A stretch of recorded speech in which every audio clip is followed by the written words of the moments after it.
Hello my dear YouTuber friends, and I do hope you're all keeping well. Welcome to this new video. Now this video's on head tracking versus VR. What are the differences? And there's possibly more differences than you may expect, especially if you've used neither of these technologies or you've only been using one of them. What are the advantages and disadvantages of using both technologies? And which one is possibly best for you? I'm going to go over all that in this video, and at the end of the video I'll give you my preferences and my thoughts and recommendations and that type of thing. Before I get on with the video, there's one thing I must mention. These technologies are only native and usable in PC Microsoft Flight Sim. Currently, head tracking software like the Tobii Eye Tracker or D-Line Clip can only be used in PC Microsoft Flight Sim, a point I may come back to later. And of course VR currently at the moment can only be used in PC Microsoft Flight Sim. Well, okay, let's not dilly-dally. Let's get on with this video.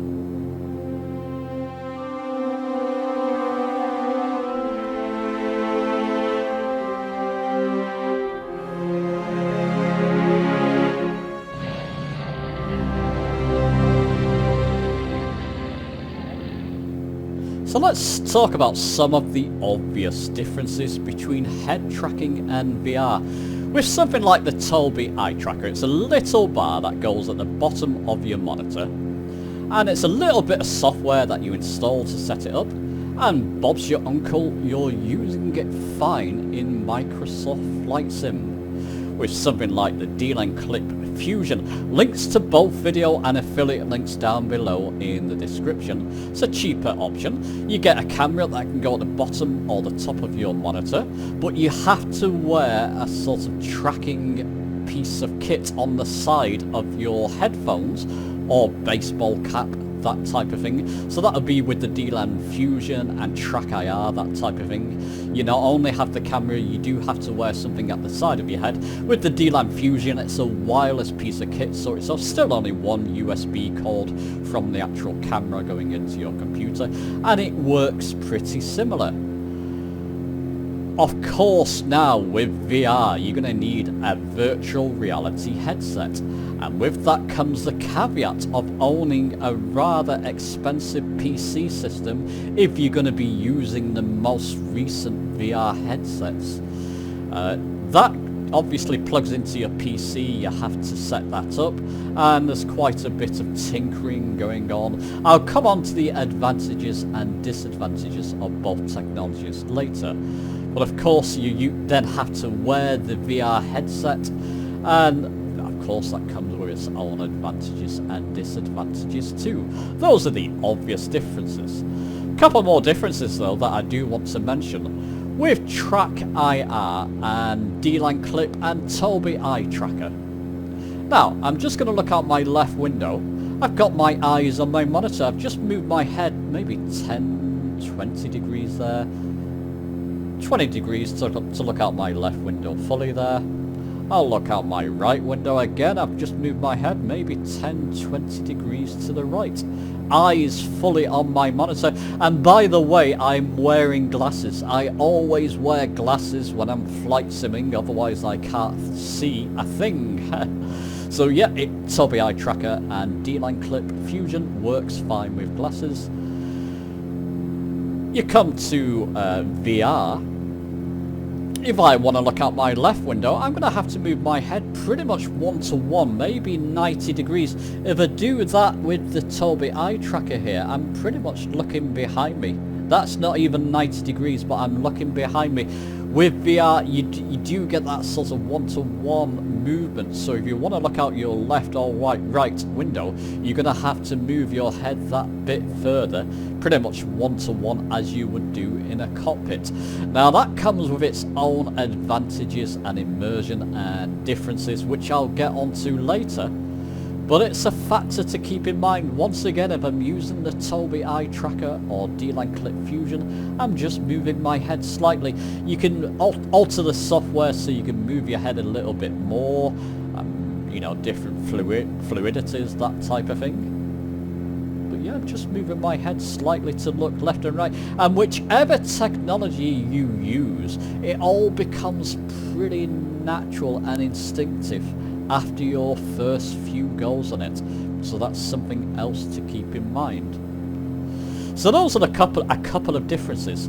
Let's now mention more differences between the two technologies.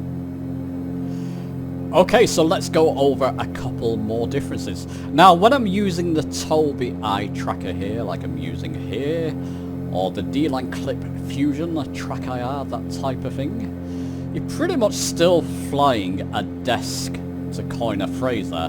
What I mean is all my controls are on my desk. I'll show you a picture on screen. As you can see my Tobii eye tracker there on the bottom of my monitor and my controls. I'm pretty much very much aware of my surroundings. I'm immersed in the sim because of eye tracking, of course, and it's typically the way I'll fly anyway.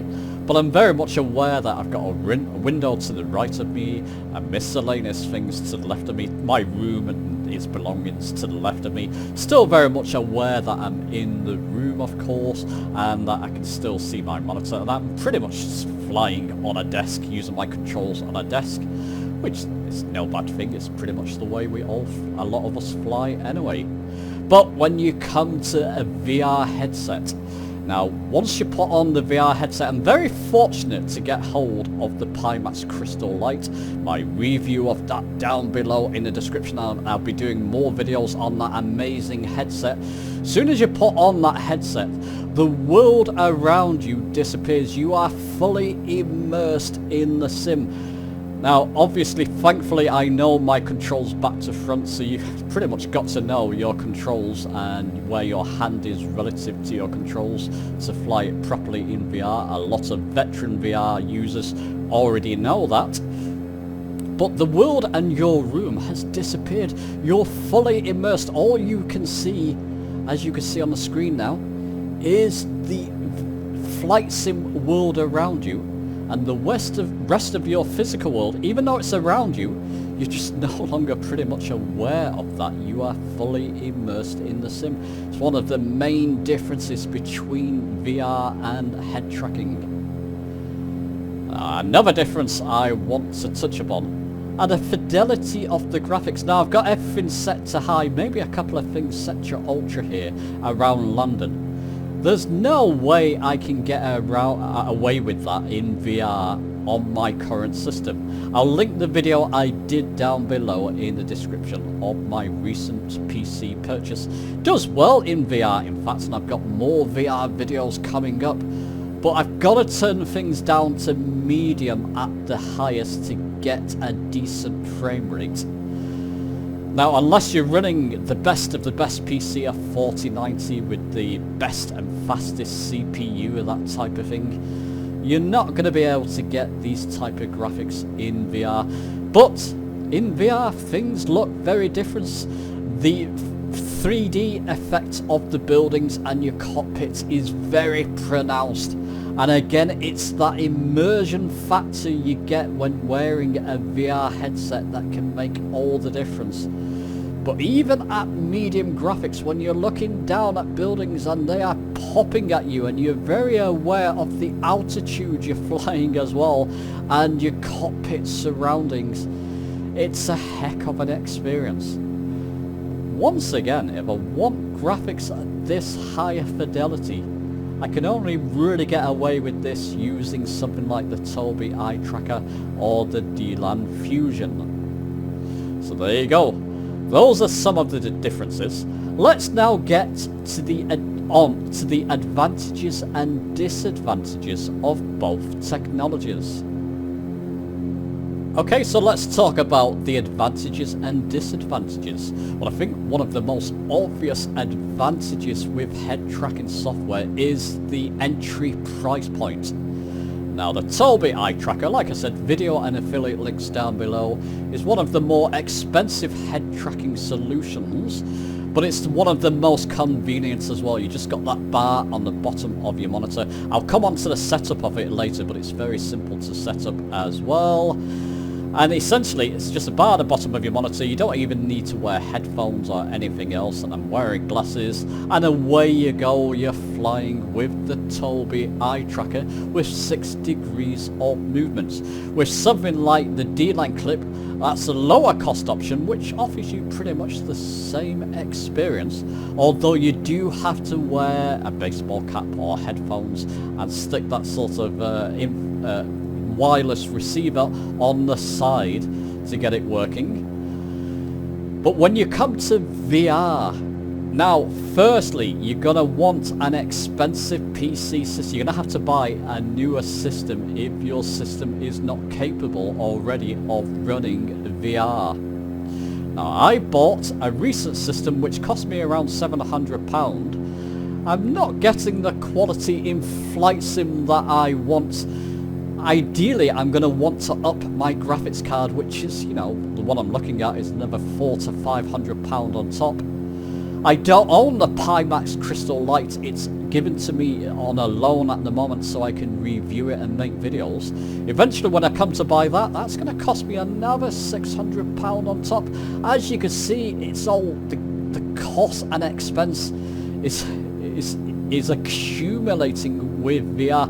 As many VR users know, you are going to want to splash out to actually get the best VR experience that you can get in Microsoft Flight Sim. The same can't be said with head tracking solution. So let's just take the Tobii eye tracker. As long as your PC can run Microsoft Flight Sim and you're getting acceptable frame rates and graphics, you can use the Tobii eye tracker with no loss of FPS that I've found. I'm getting pretty much the same frames using the Tobii eye tracker or D-Line Clip Fusion. Then I'll turn it off then when I'm not using it. So when I'm flying Flight Sim normally, turn Tobii eye tracking back on, I'm still getting the same frames. So the cost there is one of the main advantages to using head tracking software. Another advantage I've got to say that goes in the favour of head tracking software, it's very simple to set up. Prior to recording this video, I didn't have my Tobii software installed on my new PC system. I had my bar at the bottom of my monitor, it's always there, once it's on, it's on. But I just ran the software, took me about 5 minutes, jumped into Flight Sim, and it was all working fine. I've just altered a couple of the settings in control options in Microsoft Flight Sim, and I've probably got to tinker with that a little bit more to get it to my preferences, but it's all working fine. With VR you do have to do quite a bit of tinkering to get your VR headset running good in Microsoft Flight Sim. Certainly I had to jump through loops to get the Pimax Crystal Light. Because of my system, it's not up there, shall we say. It's only a 4060 GPU. Had to jump through loops to get it running to an acceptable frame rate in Microsoft Flight Sim. It's one of the hardest simulators to run in VR. So you have to keep that in mind. You're going to have to do quite a bit of tinkering to get your VR headset running the way you want it to run. Well, mainly most people do anyway, I believe. So it's one of the other disadvantages that goes to the head tracking software. Very simple to set up and you're up and running in minutes. Okay, let's mention a couple more advantages and disadvantages. Let's mention one more advantage and disadvantage here. In VR, like I've mentioned in my Pimax Crystal Light review, you are fully immersed. You get a pronounced 3D effect from buildings below you, from the cockpit itself, from the sense of the immersion. You get a heck of an experience in a VR headset that eye tracking simply can't offer you. It is the next best thing to flying VR, using a head tracking software like the Tobii eye tracker or the D-Line Clip Fusion.